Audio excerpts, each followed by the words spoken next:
If I die, it may not be an accident. She wrote those words herself. Not in a diary, not in a private moment she never meant anyone to find. She wrote them deliberately. On a piece of paper in her own handwriting, she folded it, put it somewhere it would be found if the moment came when it needed to be. She was 28 years old. She had 2 small boys who needed her every day, a house. A life that looked from the outside like exactly what people spend years trying to build. She wrote that warning anyway. Hold that image. A young mother in a quiet house, writing a letter she hoped no one would ever need. Not calling police, not leaving, writing, because it was the only protection available to her. 3 years later, Susan Powell vanished from her home in West Valley City, Utah. Her husband had a story. He said he had taken the boys camping. That night, past midnight, in a Utah desert snowstorm. With a 4-year-old and a 2-year-old, he came home the next morning, he said, and she was simply gone. He assumed she had gone somewhere on her own. Detectives heard that story, and the room went very still, because nothing about it held together. And the more they pulled at it, the timeline, the logistics, the things left behind inside that house, the faster it came apart. What they uncovered over the years that followed would expose secrets so disturbing that even experienced investigators struggled to describe them. But on that December morning, only one thing was certain: Susan Powell was gone. And the man telling investigators he had no idea what happened was standing in her kitchen.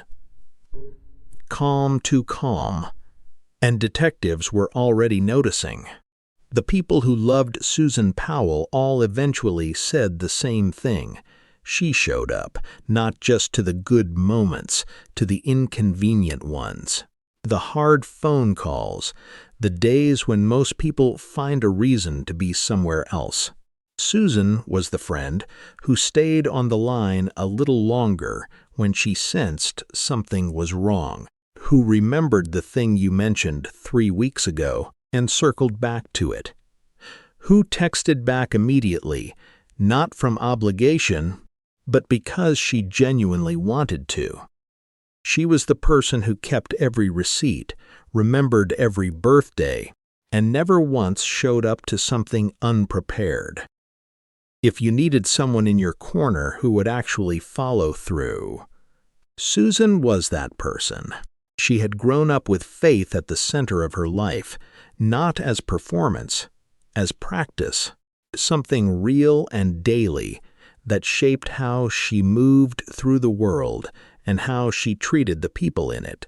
She had a clear picture of the future she wanted, not vague, specific, a marriage, children, a home that was safe and full. She was building toward it the way she built toward everything, with her whole self committed. Then she met Joshua Powell, quiet, socially awkward.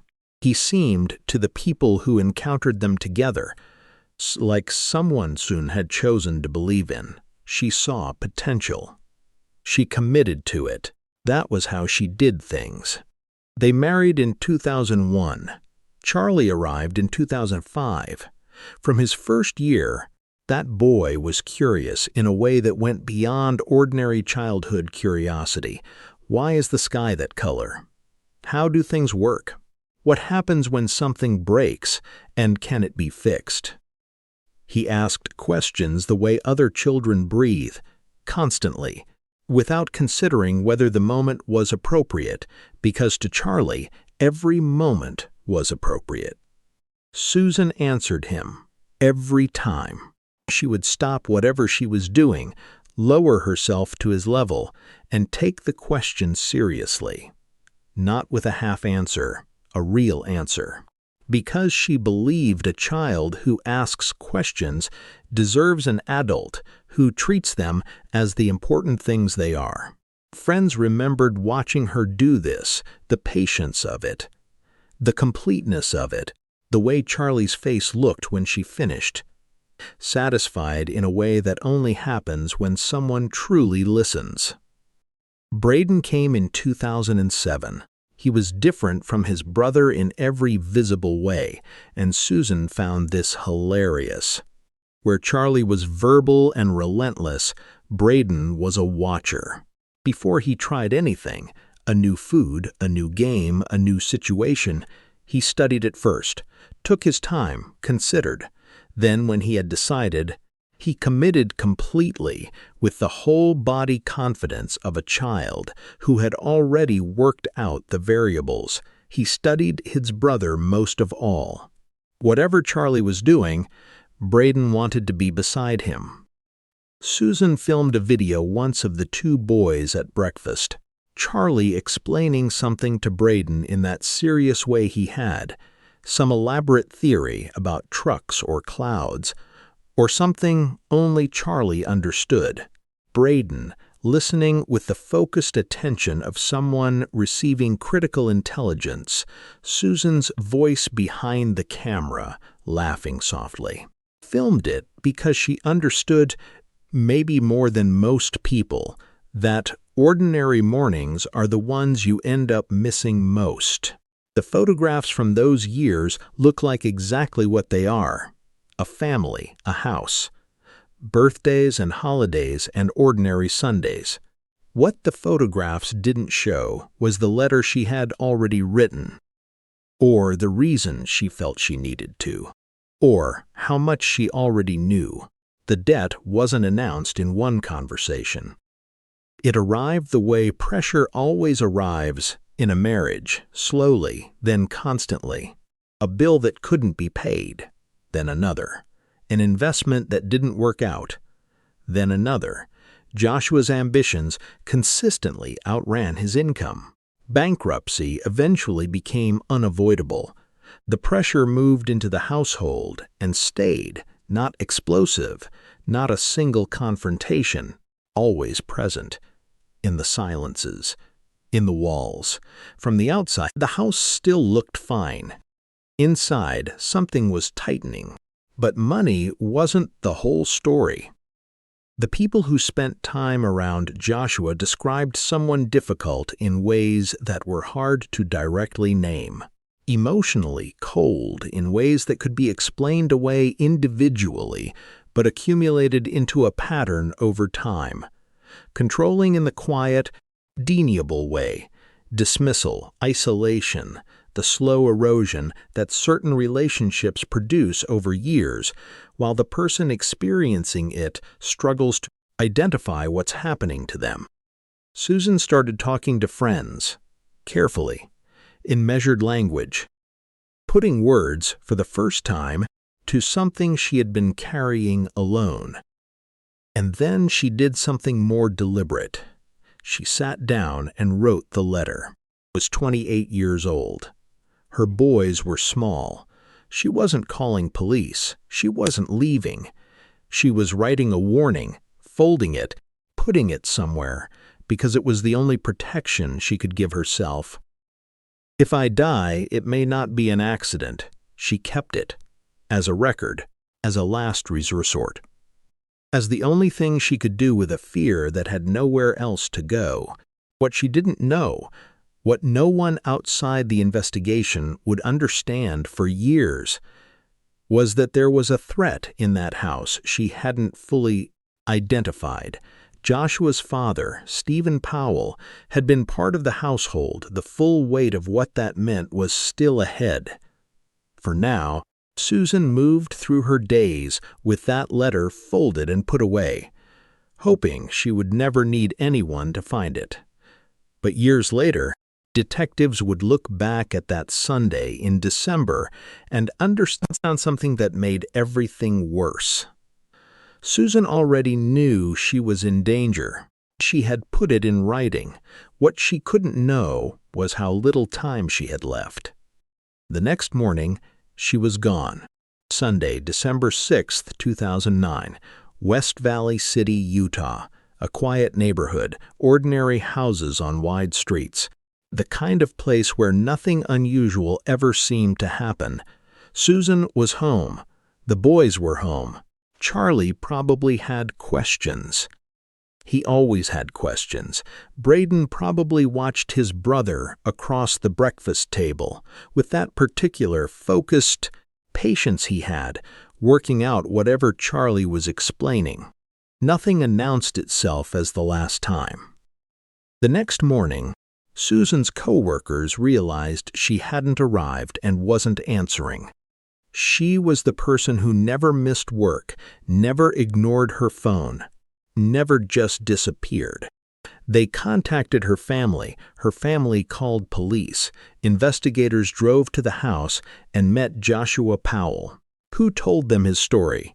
He had taken the boys camping, he said, that night, after midnight, to the Utah West Desert, in a snowstorm, with a 4-year-old and a 2-year-old. He packed them up, drove out, they camped. He came home Monday morning and Susan was gone. He assumed she had gone somewhere on her own. Detectives kept their faces neutral. Think about what that story requires you to believe. A man woke his 4-year-old and his 2-year-old after midnight, dressed them, loaded them into a vehicle, drove into a desert in a snowstorm, camped, came home, found his wife simply gone, and his first instinct was not to call police, not to call her family, not to call anyone. He went to work. Detectives noted that. He went to work. Then they looked around the house, her purse, on the counter, her phone, still there, her car in the driveway, her wallet, her keys, her medication, all of it. Every investigator in that house ran the same silent inventory and arrived at the same conclusion within minutes. A woman who leaves voluntarily takes her phone, takes her purse, takes her keys. That's not theory.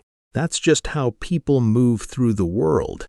Susan Powell had not chosen to leave, and the man in front of them, calm, steady, discussing his wife's disappearance with the flat affect of someone reporting a scheduling problem, knew far more than he was saying. He talked about logistics. He talked about finances. He didn't ask when they were going to find her. Detectives noted that. They would keep noting it. But the camping story wasn't just suspicious. The more they looked at it, the more it became something else entirely.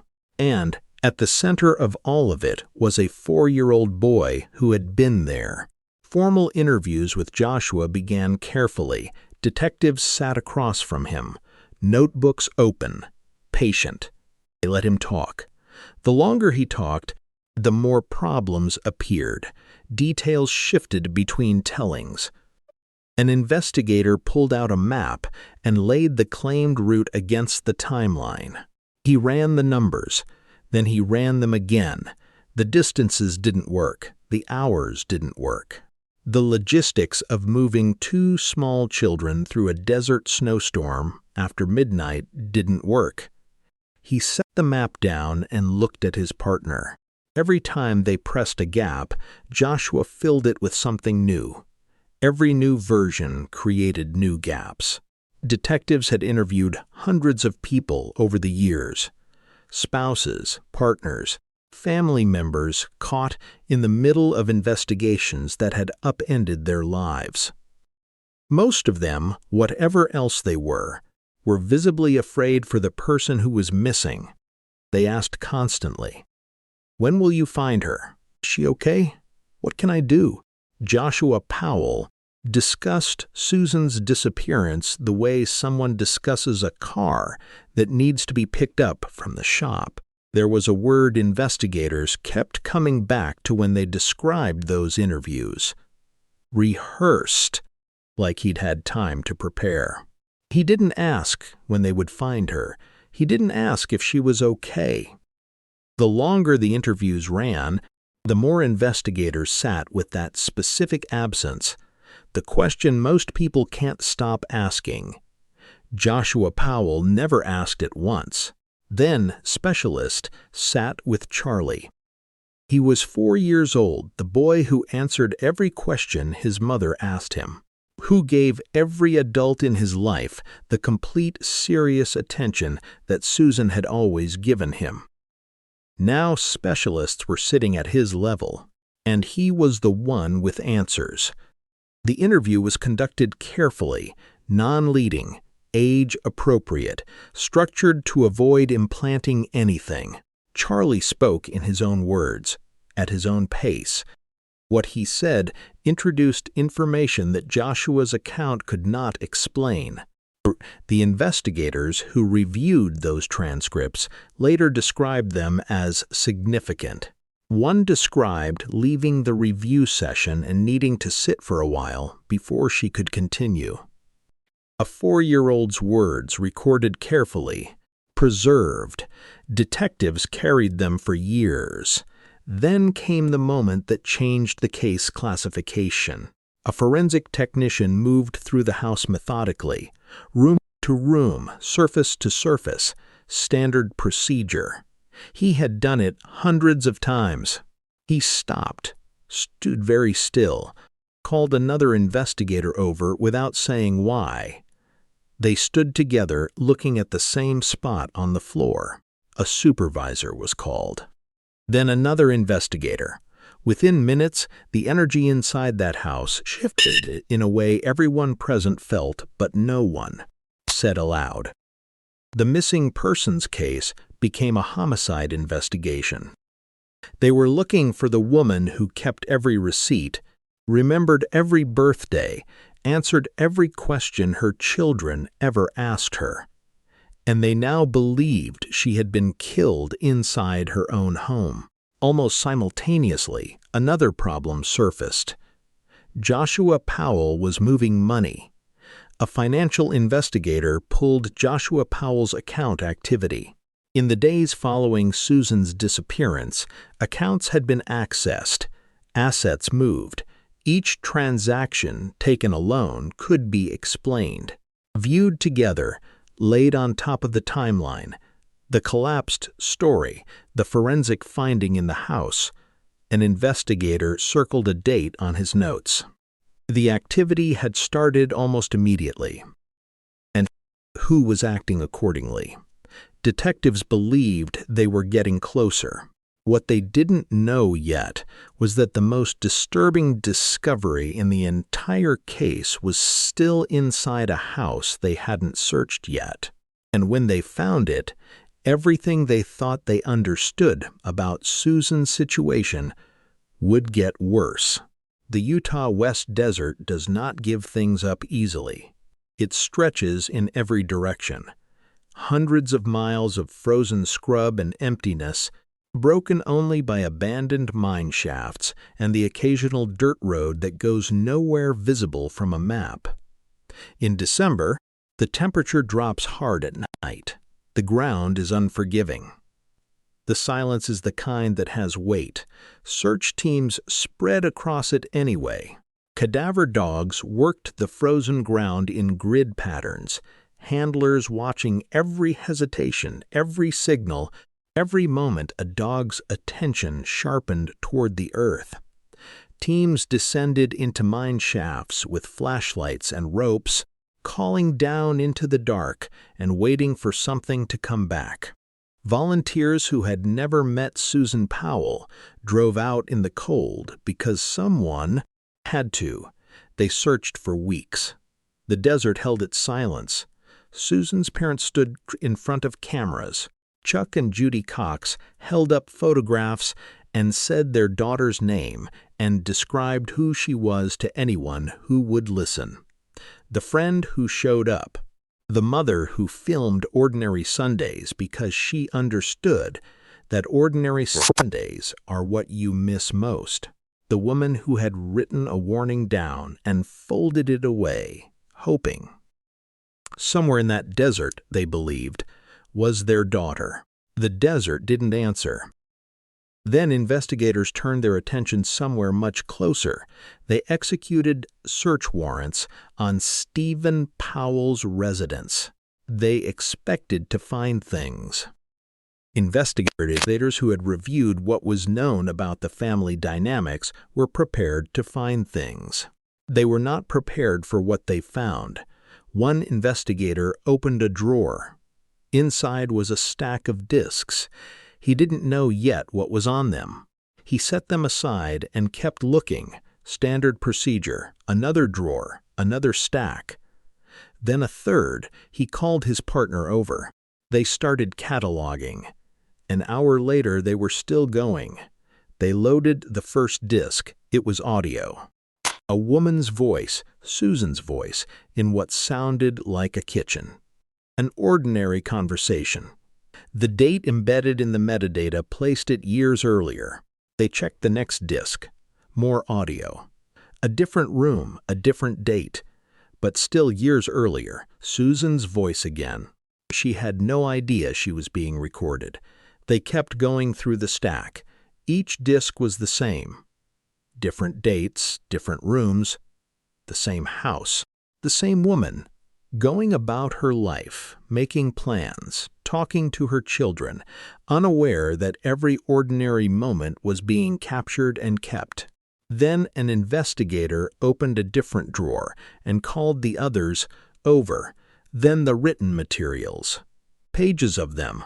In Steven Powell's own handwriting, a private record of obsession with his son's wife that had been running for years, detailed, accumulated. Not something written in a moment of weakness and put away.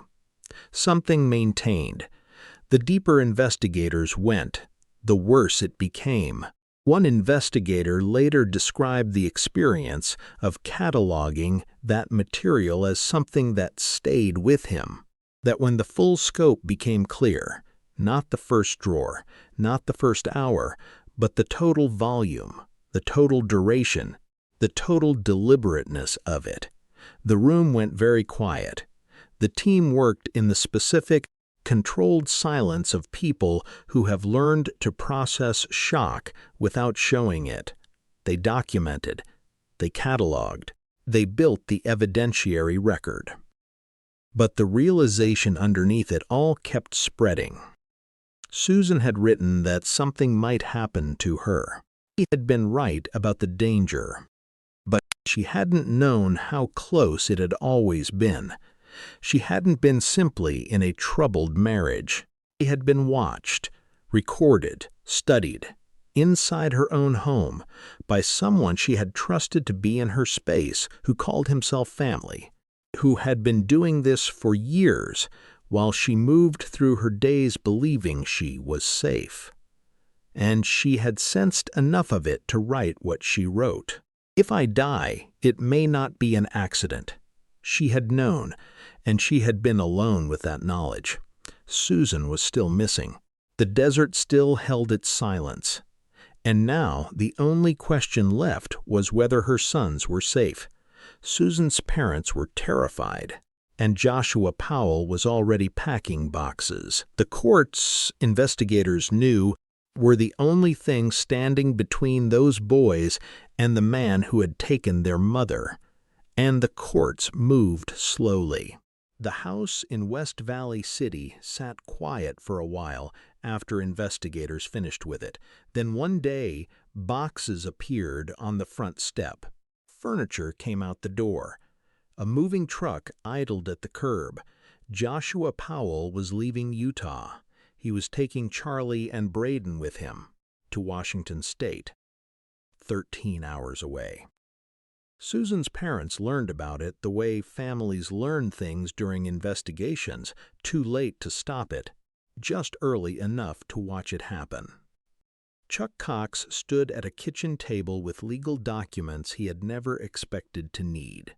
He and Judy had spent their lives being the kind of parents Susan could always call. Now they were learning family law, learning what courts required before they would act. Learning that the system moves at the pace the system moves, and that every day it moved slowly. Charlie and Braden were still inside that house. They filed motions, appeared in courtrooms, hired attorneys, kept going because stopping was not an option.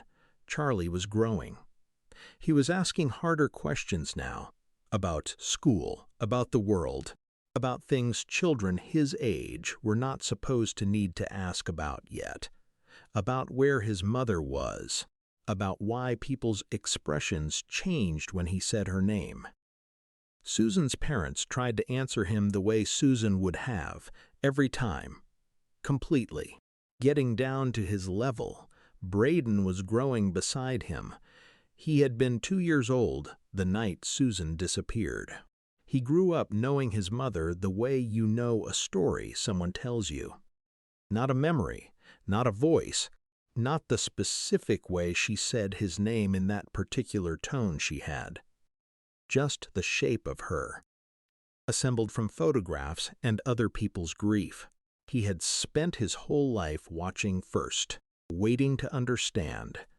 The habit Susan had found so funny when he was small, studying a thing before, committing to it, followed him into every new situation, every new year. He was still working out what everything meant. He never got long enough. The courts reached a compromise. Joshua Powell had not been charged. Every motion Chuck and Judy filed ran into the same wall. The legal system required a standard of evidence for removing children from a parent that the investigation, for all it had not yet met. What the court ordered was supervised visitation, a social worker present whenever Joshua had the boys.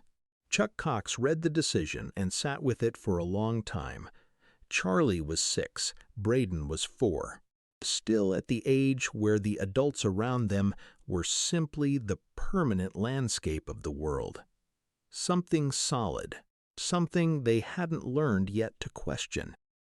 The woman who had written that warning to protect her sons was gone, and now her sons were being driven toward the man investigators believed had taken her. Chuck Cox stood in the street and watched until he couldn't see the vehicle anymore.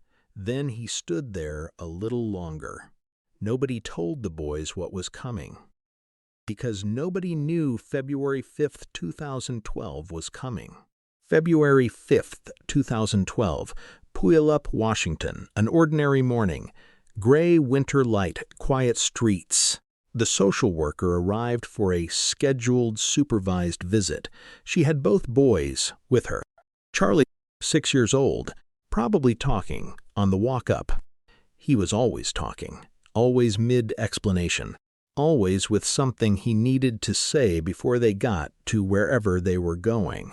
Braden beside him, taking in the house, the yard, the street, doing the thing he always did, watching first.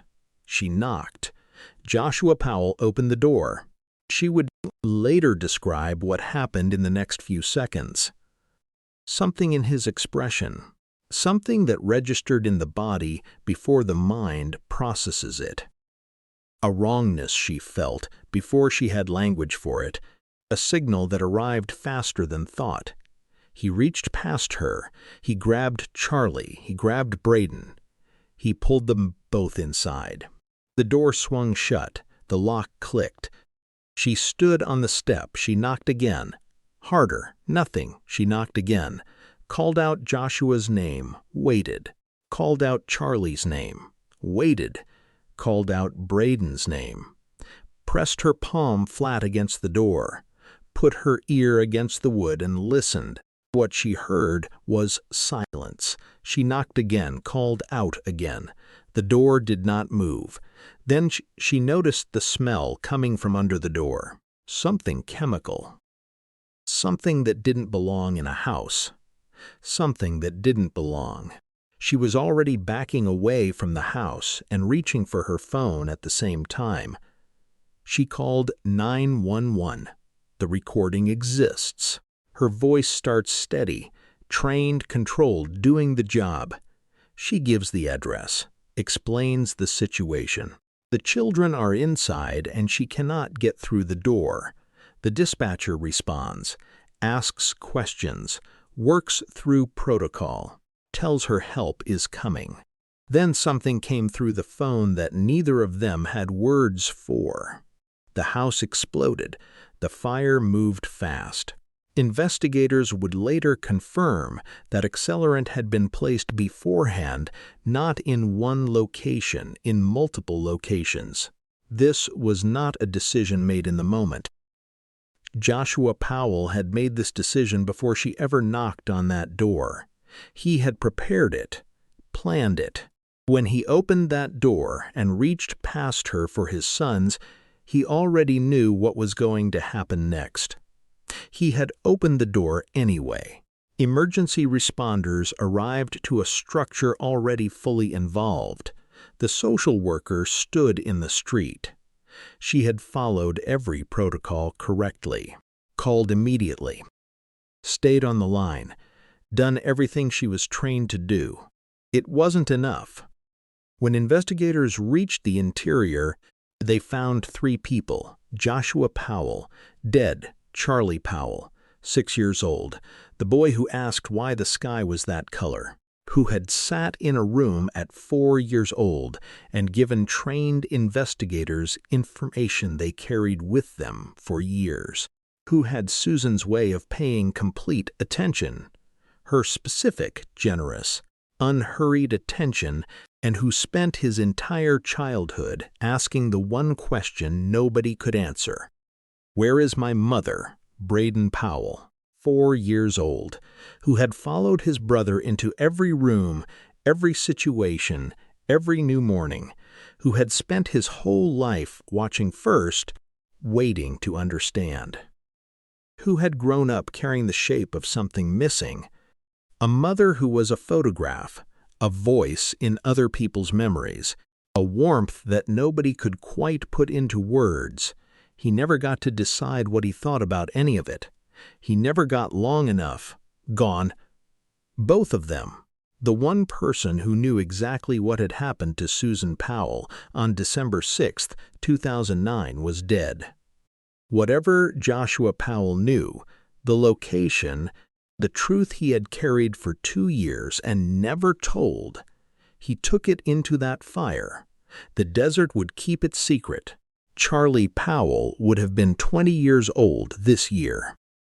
The boy who asked questions about everything, how things worked, why things broke, whether broken things could ever be fixed, never got an answer to the one question that defined his childhood. He grew up without her. Then he was gone, too. Braden would have been 18. He had been 2 years old when Susan disappeared. He grew up knowing his mother the way you know a story someone tells you. Not a voice, not a memory, not the specific way she said his name. Just the shape of her. Assembled from photographs and other people's grief, he spent his whole life watching first, waiting to understand. He never got long enough. Susan's parents are still looking. Chuck and Judy Cox have spent 15 years carrying something that doesn't get lighter. A daughter who called back, who showed up, who filmed ordinary mornings because she understood that ordinary mornings are the ones you end up missing most, who sat down one afternoon and wrote a warning that turned out to be exactly right. Somewhere in the Utah desert, she is still there. In a landscape she didn't choose, in a silence that was forced on her, and the only person who knew where never told anyone. There is no grave, no marker, nowhere to stand and leave flowers and say her name. The small, physical, concrete things that allow some fragment of loss to settle. Chuck and Judy Cox have none of them. They have been waiting 15 years. They are still waiting. If I die, it may not be an accident. She wrote it down. She folded it. She put it somewhere it could be found. The most devastating thing about that letter is not that she was right. It is that she was alone when she wrote it. In her house, with her boys down the hall, with no one to hand it to. Just a piece of paper and the truth she had nowhere else to put. She was right.